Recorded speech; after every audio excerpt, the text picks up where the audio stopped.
Bienvenue sur La Fabrique à Polyglotte, le podcast qui va changer ta vision de l'apprentissage des langues. Je suis Coralie, ton hôte, et je suis là pour te montrer que devenir polyglotte, ça n'est pas réservé à quelques élus. Si tu as déjà rêvé de parler plusieurs langues couramment, alors tu es au bon endroit. Ici, nous allons briser les mythes de l'apprentissage des langues. Non, tu n'as pas besoin de talent extraordinaire ni de passer des heures interminables à étudier. Je vais te révéler des méthodes pratiques, des astuces inédites et des ressources précieuses qui vont transformer ton apprentissage autodidacte. Que tu sois débutant ou en quête de perfectionnement, la Fabrique à Polyglotte est ton compagnon de route idéal. Alors prépare-toi à explorer le monde des langues avec un nouveau regard et abonne-toi dès maintenant pour ne rien manquer de cette aventure multilingue.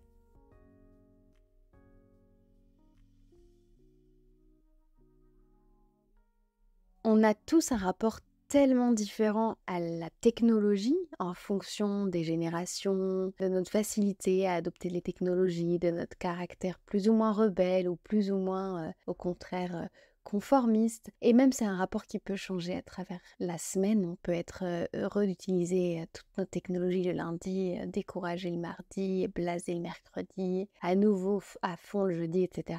Et ce qui est intéressant avec notre invité du jour, qui est coach en langue et qui s'appelle Chiara Magni, et qui nous arrive d'Italie, en tout cas qui était en Italie dans sa terre natale au moment où on a fait l'enregistrement, mais qui vit à Bruxelles. Ce qu'il y a d'intéressant chez elle, c'est qu'elle pose un regard à la fois optimiste, à la fois je dirais, vous savez, avec cette dose de candeur dont on a tous besoin, et à la fois qui se base sur une expérience assez pragmatique et finalement assez pédagogique. On va découvrir avec elle une approche de ChatGPT, pour la prononciation, de ChatGPT, qui est assez intéressante et que tu vas pouvoir, toi, appliquer aujourd'hui à ton utilisation de cette intelligence artificielle, peut-être avec d'autres outils équivalents. Je ne sais pas si, par exemple, tu as souscrit à l'abonnement de Mosalingua, qui est un robot avec lequel tu peux discuter. À voir, à toi de nous faire un retour d'expérience là-dessus. Et moi, j'ai été assez bluffée, parce que quand j'ai décidé de faire un épisode sur ChatGPT, c'était l'idée derrière. C'était d'éviter que, 1, tu passes à côté de l'outil, si jamais tu avais encore jamais testé. 2, que tu aies une mauvaise pratique qui consiste à l'utiliser uniquement comme un facilitateur et pas comme un support d'apprentissage et de compréhension du fonctionnement de la langue. On va découvrir ça tout de suite dans l'entretien du jour où Chiara nous parle à la fois de son parcours, à la fois de son rapport aux langues, à la fois de comment ChatGPT est arrivé dans son apprentissage en tant qu'apprenante, mais ensuite comme outil avec ses élèves. Et ce qui m'a vachement marqué dans cet entretien et que je livre dès à présent, c'est qu'en fait, elle a une pratique du tutorat en langue ou du coaching en langue qui est, le terme technique, c'est asynchrone, c'est-à-dire qu'il n'est pas en direct, qui permet d'avoir une souplesse au niveau de l'emploi du temps extraordinaire. Et d'ailleurs, c'est pas pour rien que c'est une coach qui s'est spécialisée dans les élèves qui manquent de temps. Et donc, cet échange, il peut aider tous ceux qui ont un tuteur en ligne qui propose un format qui leur convient, bof, voir qu'il existe d'autres moyens d'être coaché au niveau de la langue. Ça peut aussi beaucoup inspirer les tuteurs et tutrices parmi vous qui écoutent le podcast, parce que ça peut vous donner une autre façon d'intégrer cet outil-là à votre propre pratique. Et puis, tous les autodidactes comme moi qui ont eu leur propre parcours avec ChatGPT, leur propre histoire, quelle qu'elle soit, à avoir une autre idée de « Ah, ok !» La finalité de la chose pour moi, c'est que j'imagine plutôt l'intégration de ChatGPT comme un outil qui viendrait compléter une pratique de journaling. Voilà, je te livre ma conclusion que j'ai eue à la suite de l'échange que tu vas écouter de suite et je serais très curieuse de connaître la conclusion que tu te feras toi. Bonne écoute! Bonjour Chiara, je suis ravie de t'avoir sur la Fabrique à Polyglotte aujourd'hui. Avant qu'on ne se lance dans cet échange sur ChatGPT ou ChatGPT, selon l'accent, on a besoin de savoir qui tu es comme apprenante, combien de langues tu as apprises, dans quel contexte, dis-nous tout. Oui. Alors, donc, mon première rencontre avec les langues, c'était à l'école primaire. Mais franchement, c'était pas très heureux parce que j'étais pas une très bonne élève. Ce que je me rappelle de ce temps-là, c'était que j'avais une énorme confusion dans la tête. Donc, franchement, après les 5 ans d'école primaire, je disais, l'anglais, c'est quoi? franchement, on le mange, ou presque, donc c'était pas un grand succès. Mais ce qui s'est passé plutôt, c'était exactement à la fin de ces 5 ans, parce que je devais aller en 2004 en Russie avec la famille. Donc, on avait organisé un petit voyage, donc c'était juste un voyage de groupe, et j'étais avec ma mère et ma tante. Et là, quelques mois avant le départ, l'organisation nous avait donné une petite guide sur Moscou et Saint-Pétersbourg. Et là, je me suis dit, moi, je vais commencer à le regarder un peu. Et à un certain moment, je tombe sur l'alphabet cyrillique. Et je ne sais pas pourquoi, je commence à l'apprendre, mais juste comme ça. Ça a été vraiment le moment où j'ai découvert tout, vraiment, sur les langues, etc. C'était très utile, franchement, de savoir quelques mots. Je suis devenue un peu la mascotte du groupe parce qu'il y avait personne qui savait lire le cyrillique ou qui savait quelques mots comme ça. Ensuite, à l'école moyenne, j'ai découvert aussi les immigrés. En fait, j'ai trouvé que les immigrés étaient les camarades les plus intéressants. Et donc, comme ça, j'ai continué à découvrir les langues avec eux, mais à travers quoi? À travers l'aide pour l'italien. Donc, parce qu'ils avaient des cours d'italien séparés, mais ils n'étaient pas très efficaces pour tous. Et donc, moi, j'étais la seule qui était avec eux. Et moi, j'aimais beaucoup les aider en corrigeant ce qu'ils disaient. Et avec ça, après cette période maintenant, je dirais que, en fait, le russe, je ne le parle pas encore après toutes ces années. Mais je parle vraiment, anglais, oui, français, néerlandais, parce que bon, maintenant, je suis en Belgique. Et plutôt le persan, parce que le persan a été ma passion principale après le russe, parce qu'en fait, le russe, c'est toujours la langue de mon cœur. Moi, ça me passionne ces histoires. On a toujours une langue coup de cœur qui change notre rapport aux langues. Mais du coup, il me manque des passages. Oui. Comment tu atterris à Bruxelles, enfin en Belgique? Oui, je suis arrivée après l'université. Parce que je cherchais du travail et les marchés italiens, c'était pas très intéressant. Donc, j'ai eu toujours cette passion pour les langues, mais j'ai jamais cru. Donc, j'ai pensé, oui, évidemment, je peux pas vivre avec les langues. Et donc, je suis allée étudier droit à l'université, ce qui était un échec terrible. Moi, j'avais eu quelques petites expériences avec des Iraniens pendant l'université. Mais le problème, c'était quoi? Que pour le marché italien, si tu choisis quelque chose à l'université, ensuite, c'est très difficile de changer. Alors que pour les Belges, c'était exactement le contraire. Et ça m'a permis de au moins recommencer par zéro là-bas. J'ai tombé pas très mal dans le milieu des affaires européennes et ensuite dans un cabinet de consultants, mais ensuite le Covid est arrivé. Là, je me suis dit encore, au moins je veux essayer de vivre avec les langues, voyons un peu ce que j'arrive à faire.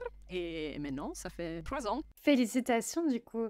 Et tu es restée en Belgique, donc c'est un pays aussi qui te plaît maintenant, autre que pour les raisons pour lesquelles tu es venue. Est-ce que toutes les langues que tu as choisies, tu les as choisies parce qu'il y avait un contexte? Le russe, il y avait un voyage. Le français, t'étais arrivé en Belgique. Le néerlandais aussi. Le persan, est-ce que c'est un projet juste pour l'amour de la langue ou tu as un projet derrière? Non, exactement, c'était vraiment l'amour de la langue. Et aussi, je dirais le russe, parce que oui, le contact est arrivé avec le voyage, mais moi, j'aimais vraiment le son de la langue. Pour moi, c'est le son qui me pousse surtout à continuer l'apprentissage d'une langue. Et aussi, évidemment, le contact avec les gens. Parce que si une langue est magnifique, mais les gens ne sont pas très sympas, alors là, on se démotive assez rapidement. Il y a beaucoup de langues où je sais quelque chose, je sais comment ça marche, mais je ne sais pas parler.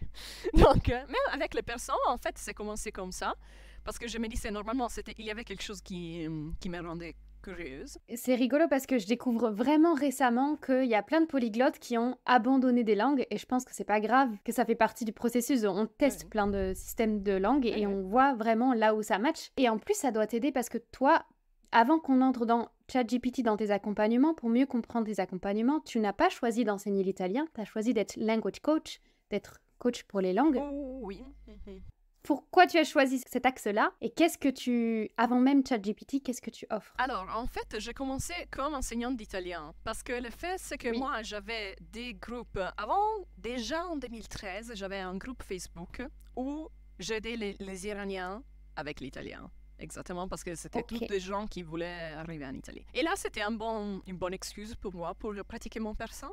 Voilà. Mais quand j'écrivais quelque chose là-bas, c'était vraiment le seul moment où je me sentais soulagée. Je disais, finalement, j'ai fait ce que j'aime vraiment. Voilà. En avril 2020, exactement en coïncidence avec la première vague de Covid, etc., il y a quelqu'un qui me dit, mais est-ce que tu donnes aussi des leçons en ligne? Parce qu'avant le Covid, c'était pas aussi normal. Voilà. Et là, je dis, bah, pourquoi pas, franchement.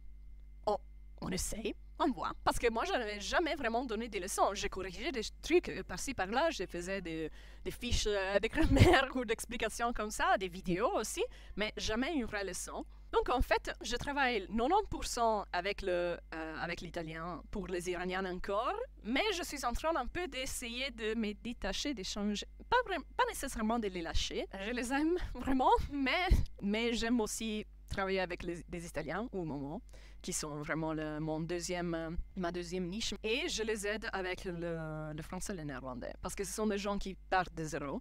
Donc évidemment, à un certain moment, je leur dirais, va chercher quelqu'un qui est francophone ou néerlandophone, évidemment.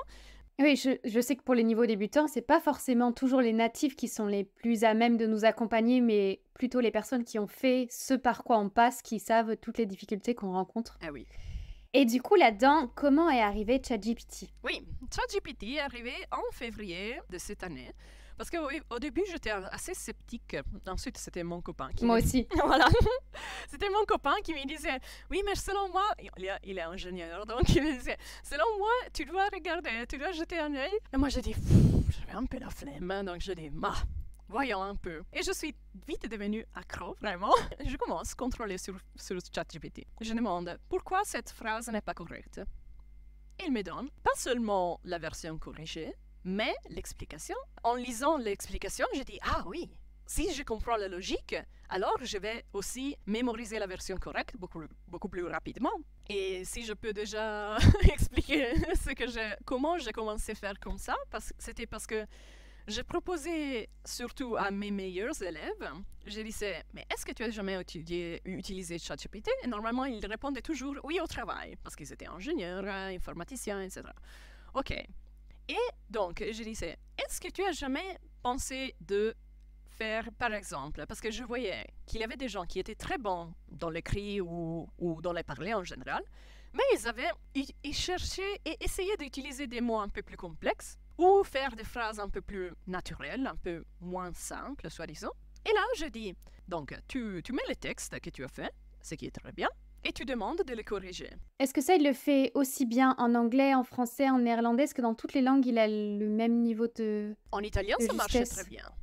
En italien, Ok. oui. Et moi, je l'utilisais pour le néerlandais et ça m'a jamais donné une mauvaise réponse. Donc, j'étais vraiment waouh. Et donc là, et je disais, ok, essaie d'utiliser ChatGPT, mais ensuite tu m'envoies un message vocal, parce que moi je travaille beaucoup avec les messages vocaux, où tu m'expliques ce que tu as appris, qu'est-ce que ChatGPT a changé, parce que l'action de répéter et de me raconter ce que tu as appris, ça va t'aider avec la mémorisation. Et moi je corrige plutôt ce que tu me racontes, parce que je dis, ah oui, ok, ça c'est correct, ou ça c'est pas, ou je ne sais pas, tu dois dire comme ça, voilà. Et du coup, tu as dit, tu l'as proposé à tes meilleurs élèves, c'est quelque chose qu'on fait plutôt quand on a un niveau intermédiaire ou avancé, et pour les débutants, ce serait pas trop conseillé, ou tu pourrais l'utiliser avec des débutants? Moi je considère que la plupart de mes élèves ont un niveau... Je dirais que seulement une a un niveau avancé. Tous les autres, pour moi, sont plutôt intermédiaires. Selon moi, oui, pour le niveau débutant, ça peut être un peu compliqué.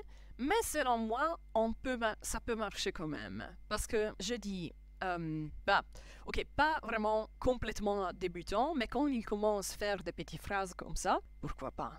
Franchement, je vois pas, parce que si tu demandes de corriger 3 phrases en lieu d'un paragraphe plus complexe, tu reçois quand même des résultats intéressants. Et ils peuvent, par exemple, moi, je leur donne toujours une petite guide que je vends sur mon site web. Quand ils deviennent mes élèves, je leur donne par défaut, comme ça.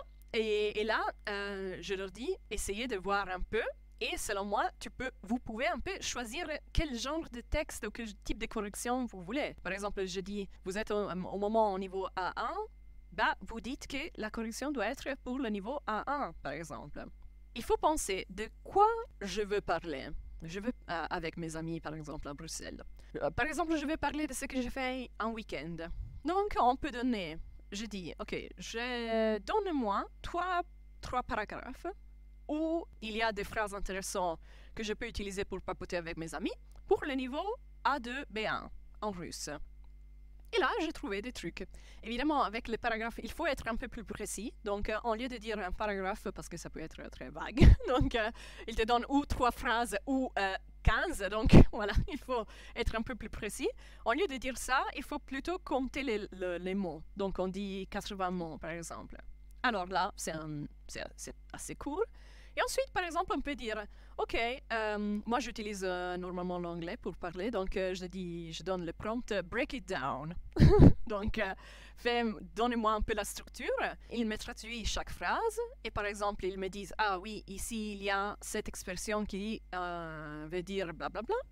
C'est magnifique. Moi, j'ai noté, etc. Quand je t'entends, je vois que ça aide surtout pour l'écrit ou pour parler si on l'intègre dans une routine. Mais si je comprends bien, ChatGPT, c'est plutôt conseillé quand on veut développer son vocabulaire et développer sa grammaire et développer ses capacités à l'écrit, c'est ça? Oui, évidemment, c'est compliqué d'utiliser à l'oral. Pour ça aussi, j'ai été ma propre cobaye à un moment. J'avais dit, OK, voyons un peu, est-ce que j'arrive à l'utiliser aussi à l'écrit? À l'oral. Et moi, j'ai dit, essayons. Moi, je prends mes exercices du bouquin de russe que j'utilise et j'essaie de traduire les phrases sans écrire, mais en utilisant le dictaphone du GSM. Et je dis, avant de tout, je dis en anglais, corrige ces phrases et je les dicte en russe sur le GSM. C'était très intéressant parce que si je ne le prononçais pas bien, donc alors le dictaphone ne comprenait pas les mots. Donc je faisais comme ça, donc je devais répéter les phrases plusieurs fois, ce qui n'était pas mauvais parce que c'est comme ça, c'est avec la répétition qu'on parle plus dans une façon plus fluide. Et ensuite, j'ai demandé la correction. Et là, j'avais toujours l'explication. C'était cool, vraiment. Et pour ça, pour faire tous ces travaux, enfin, tous ces exercices, est-ce qu'il nous faut la version payante de ChatGPT ou est-ce que tu travailles avec la version gratuite? Non, jamais utilisé la version payante. Je demande parce que je sais qu'il y en a plein qui promeuvent la version payante parce qu'on peut intégrer des traductions, je sais pas, des éditions de PDF automatiques. Mais ok. L'utilisation de ChatGPT, c'est pas ta seule spécialité. Dans ta bio Insta, on peut lire que tu trouves du temps, que tu es spécialisée pour les gens occupés. D'abord, comment tu fais ça? Et ensuite, est-ce que ChatGPT, ça aide pour nous structurer et trouver du temps? Oui, comment je fais ça? Parce que j'avais marre de voir mes élèves qui arrivaient à la leçon et ils étaient vraiment claqués de la journée. Et on essayait de faire un peu de conversation et ils disaient « Oui, non. » Je dis « Ok, on va pas très, très loin avec ça. » Et je me disais « Mais ça marche pas. Ça marche pas. » Parce que les gens sont trop fatigués. Il y avait souvent des leçons annulées au dernier moment parce qu'il y avait un problème au travail. J'ai commencé à dire, à un certain moment, il y a eu une fille qui me disait « Oui, mais moi j'ai 2 heures de navette par jour pour aller dans mon travail. Donc j'arrive le soir, j'arrive même pas. » Et là, je dis « Ok, est-ce que tu veux essayer quelque chose de nouveau ?» Et là, je commence à travailler avec les messages vocaux. Je dis, est-ce que tu veux essayer à travailler avec les messages vocaux? Parce que comme ça, si tu es dans le train, etc., tu peux faire quelque chose, tu peux réécouter, parce que moi, je corrige en disant, je ne donne pas, par exemple, 10 minutes de messages vocaux, évidemment. Je dis, OK, maintenant, je corrige ces 3 erreurs. Ensuite, je donne toujours des petits groupes, comme texte, donc j'écris. Maintenant, je parle de ça, 3 points comme ça. Et je me réponds à moi-même sur WhatsApp. Comme ça, il voit qu'à chaque groupe d'erreurs est lié un message vocal. Comme ça, si on dit, OK, elle m'avait expliqué une chose il y a 3 mois, mais je me souviens plus, je ne sais pas comment le trouver.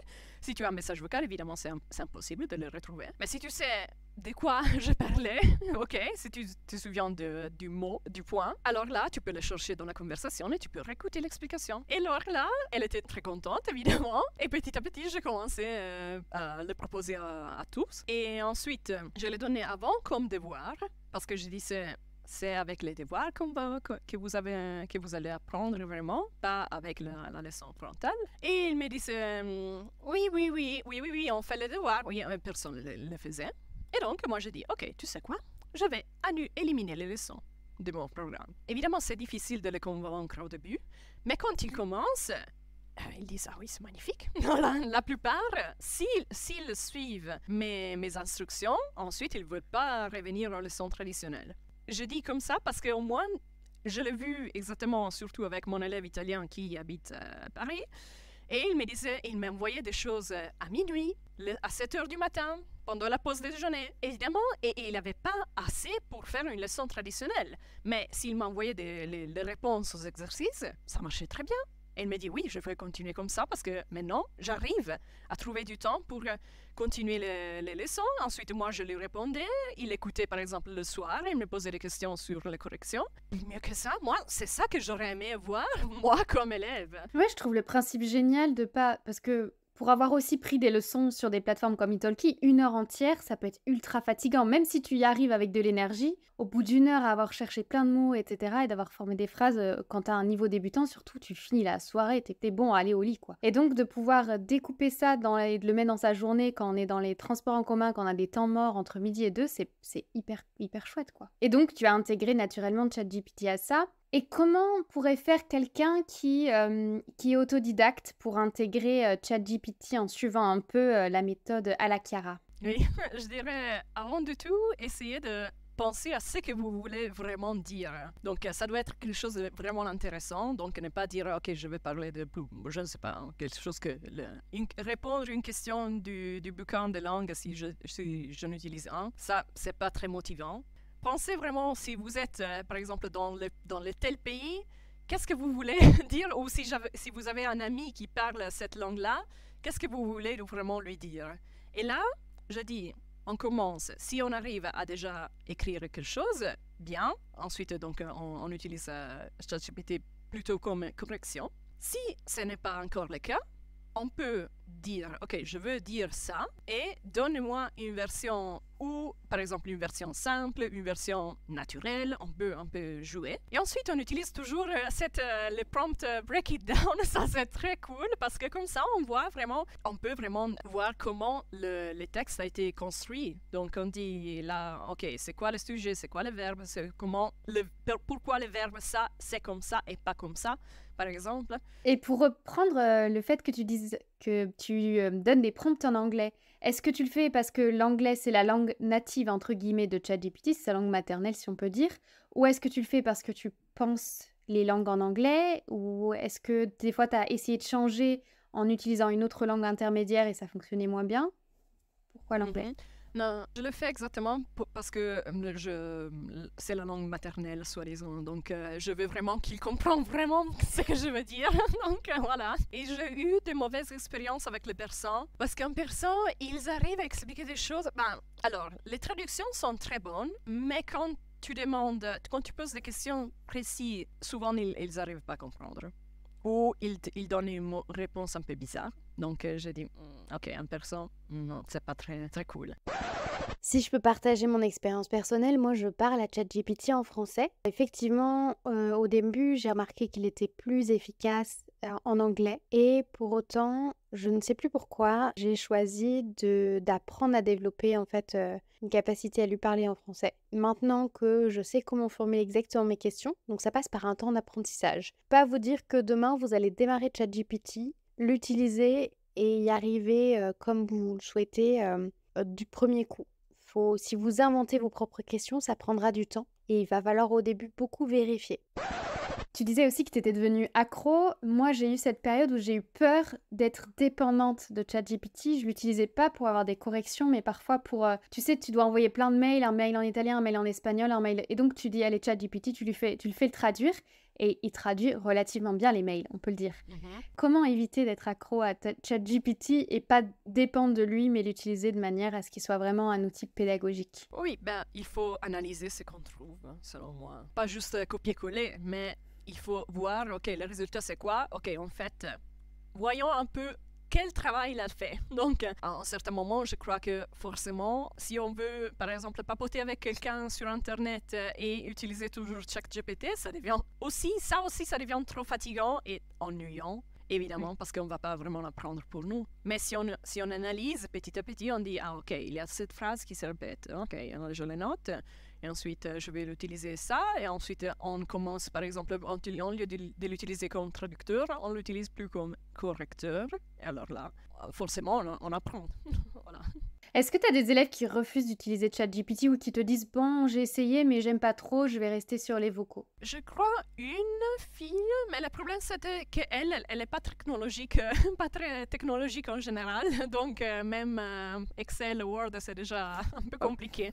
Ce qui devance presque ma prochaine question, qui était « Quelle est l'erreur qui font tes élèves le plus souvent avec ChatGPT ?» Oui, en fait, moi je leur dis de me raconter ce qu'ils ont appris. Donc, s'ils ne font pas cet effort d'analyser ce qu'ils ont trouvé, alors là, évidemment, ça ne va pas marcher. Exactement, il faut Voilà. prendre Mais conscience exactement, de ce qu'on a c'est fait. pour demander toujours ces messages vocaux de report. Voilà. C'est vraiment le truc pour éviter qu'ils l'utilisent Ouais. juste comme traduction. Ouais, c'est ce qui donne tout son sens à ton accompagnement. Et alors, du coup, aujourd'hui, parmi les gens qui nous écoutent, s'il y a des Français qui veulent du conseil pour, je sais pas, l'anglais, le russe, l'italien, est-ce qu'ils peuvent venir te voir ou est-ce que tu prends que des Italiens ou des... Qu'est-ce que tu peux accompagner aujourd'hui parmi ceux qui nous écoutent et comment? Oui, bah, franchement, le français, ça va très, très bien. Franchement, je n'ai pas de problème avec ça. Je me limite pas du point de vue des langues maternelles parce que moi, je pense toujours à ça. Tout le monde est bienvenu, surtout si au moins on peut parler ou en français ou en anglais, ça va. Ce qui me pousse aussi à ne pas me limiter juste à l'italien avec les Iraniens, etc., c'est que j'ai remarqué que j'aime beaucoup la variété. Donc, avoir un peu de... sauter d'une langue à l'autre, avoir des problèmes différents, ça peut être un peu fatigant au début, mais ensuite, je dis, c'est magnifique. Voilà, c'est beaucoup plus intéressant comme ça. Voilà. Mais oui, mais le cerveau, il est fait pour résoudre des problèmes et quand on les a Oui. résolus, c'est toujours un moment jouissif et agréable. Donc ouais, je comprends. Alors, tu as aussi ton propre podcast dont je vais mettre le lien dans la description de cet épisode de podcast. Où est-ce qu'on peut aussi te rejoindre si on veut en savoir plus sur tes accompagnements? Oui, je dirais avant de tout mon site web. Sinon, je suis assez active aussi sur TikTok et Instagram, surtout sur TikTok. Je vais te poser la question un peu traditionnelle du podcast. Est-ce que tu as en tête quelqu'un qui est francophone et qu'on devrait recevoir aussi sur la Fabrique à Polyglotte pour que cette personne nous partage son savoir sur les langues? J'aurais pensé à Tatiana Klimova parce qu'elle était de Russian Language Podcast. Ouais. Elle est russe, mais elle habite en France depuis 18 ans ou quelque chose comme ça. Mais c'est très intéressant parce que, donc, sans doute, elle va parler français. Et elle était un peu une pionnière parce que le Russian Language Podcast existe depuis 2008. Mais écoute, génial, je connaissais pas, je connaissais moi le russe avec Anna, mais j'irai creuser la question. Maintenant, la question peut-être la plus difficile, je vais te laisser le mot de la fin. Qu'est-ce que tu veux que les auditeurs retiennent de cet échange? Ou peut-être un autre message, si tu as un autre message qui te tient à cœur, que tu souhaites faire passer. Je dirais, n'oublions pas la technologie, parce que la technologie peut nous aider vraiment à rendre l'apprentissage un peu plus intelligent. Oui, j'ai vraiment marre d'entendre des gens qui disent « Ah oui, je suis trop fatiguée pour les leçons le soir ». Et donc, j'ai tout quitté. J'ai dit, non, ne quitte pas. Ne quitte pas, on peut utiliser la technologie. Il faut juste ne pas oublier qu'on est en 2023 et pas en 1993. Voilà. Oui, c'est vrai. Décompose avec des apprentissages asynchrones, ça marche aussi. Merci beaucoup, Chiara. Merci à toi. toi. De nous raconter tout ça. Oui, merci à toi. C'était vraiment un plaisir. Merci d'avoir écouté cet épisode de la Fabrique à Polyglotte jusqu'à la fin. J'espère sincèrement qu'il a été enrichissant pour toi. Si c'est le cas, j'ai une faveur à te demander. Pour soutenir notre communauté polyglotte grandissante, pourrais-tu prendre un instant pour attribuer 5 étoiles à ce podcast sur ta plateforme d'écoute et le partager autour de toi? Ton soutien, c'est la clé de la longévité de ce podcast. Je te remercie chaleureusement pour ce geste et en attendant notre prochain rendez-vous, je te souhaite d'incroyables conversations en langue étrangère, mais surtout, reste curieuse, reste curieux.